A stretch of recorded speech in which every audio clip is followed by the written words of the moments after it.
சுமை சுமந்து சோர்ந்திருப்பவர்களே எல்லாரும் என்னிடம் வாருங்கள். இந்த வார்த்தையை கேட்குற பொழுதே சுமை இருந்தால் ஒரு விதமான மனது எளிதாகிவிடும்.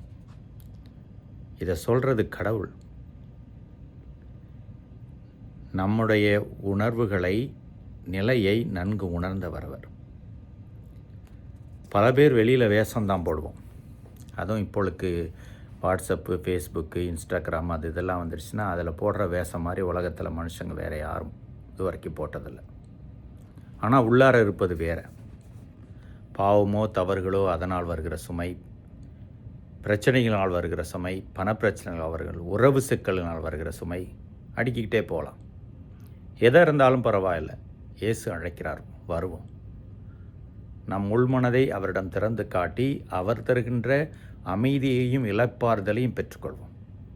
அவரது அன்பு எல்லாத்தையும் சுகமாக்கும். மீண்டும் ஒரு முறை என்ற நற்செய்தி வாசகத்தை வாசிப்பது பார்ப்போம்.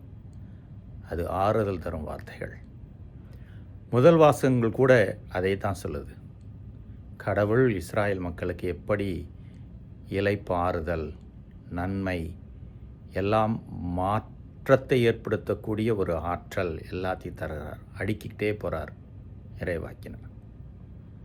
எனவே கடவுள் நம்மை தேடி வந்தவர். அதை தான் கிறிஸ்மஸில் கொண்டாடப் போகிறோம்.